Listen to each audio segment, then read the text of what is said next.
नमस्कार. आय-पी-ओ हा शब्द आपण सतत ऐकत असतो, बरोबर? बातम्यांमध्ये, मित्रांच्या गप्पांमध्ये. पण नेमकं हे आहे तरी काय? अनेकांना हा प्रश्न पडतो. पण काळजी नसावी, कारण आज आपण नेमकं हेच समजून घेणार आहोत, अगदी सोप्या सरळ भाषेत. चला तर सुरू करूया. बरं, आय-पी-ओ म्हणजे काय हे समजून घेण्यासाठी आपण एक सोपं उदाहरण घेऊया.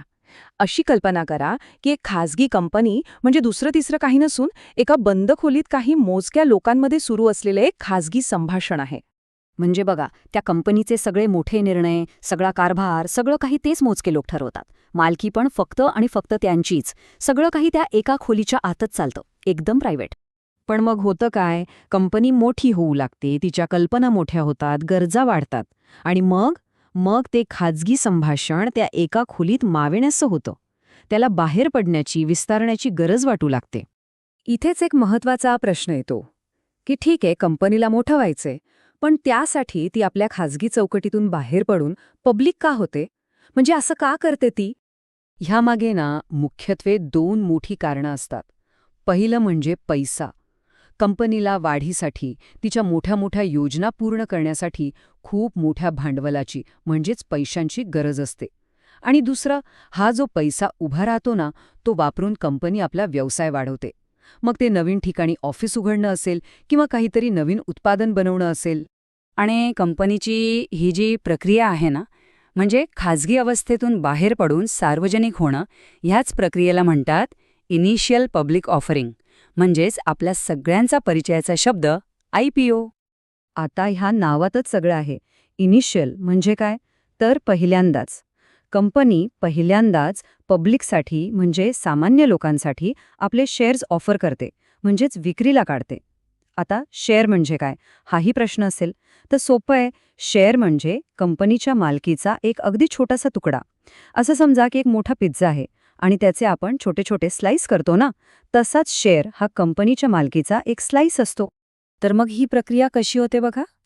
एक खाजगी कंपनी असते, तिची मालकी काही मोजक्या लोकांकडे असते. मग ती आय-पी-ओ आणते आणि तिचे दरवाजे सगळ्यांसाठी खुले होतात. आणि मग ती बनते एक पब्लिक कंपनी, जिचे शेअर्स स्टॉक मार्केटवर कुणीही विकत घेऊ शकतं. बरं, मग ह्या बदलामुळे कंपनीच्या मूळ स्वरूपात नेमका काय फरक पडतो? चला तेच पाहूया. आता हे बघा, हे एकदम परफेक्ट आहे. जे संभाषण आधी एका बंद खोलीत चाललं होतं, ते आता जणू काही एका लाऊडस्पीकरवरून संपूर्ण जगासमोर जाहीर होतंय. खाजगी संभाषणाचं रूपांतर आता एका सार्वजनिक घोषणेमध्ये झालं आहे. आणि या सार्वजनिक घोषणेचा अर्थ काय? तर आता आपल्यासारखा कोणीही सामान्य माणूस त्या कंपनीच्या प्रवासात सहभागी होऊ शकतो. तिचे शेअर्स विकत घेऊन त्या कंपनीचा एक छोटासा का होईना पण मालक बनू शकतो. याचा फायदा असा की जेव्हा कंपनी मोठी होते, तिला नफा होतो, तेव्हा तो नफा या सगळ्या छोट्या छोट्या मालकांमध्ये म्हणजेच शेअर होल्डर्समध्ये पण वाटला जातो. ठीक आहे, पण मग हे सगळं इतकं महत्वाचं का आहे? म्हणजे याचा नक्की परिणाम काय होतो? तर सोप्या शब्दात सांगायचं झालं तर आय-पी-ओमुळे एक कंपनी फक्त काही मोजक्या लोकांची मालमत्ता राहत नाही. ती एक सार्वजनिक संस्था बनते.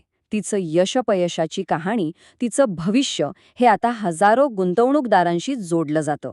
आणि यामुळे कंपनीचं जगाकडे बघण्याचं आणि जगाचं कंपनीकडे बघण्याचं नातं कायमचं बदलून जातं.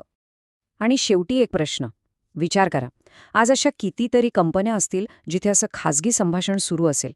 यातलं कोणतं संभाषण उद्याची सगळ्यात मोठी सार्वजनिक घोषणा ठरेल? कोणत्या नव्या कंपनीचा आय-पी-ओ आपल्याला भविष्यात पाहायला मिळू शकतो? विचार करण्यासारखी गोष्ट आहे, नाही का?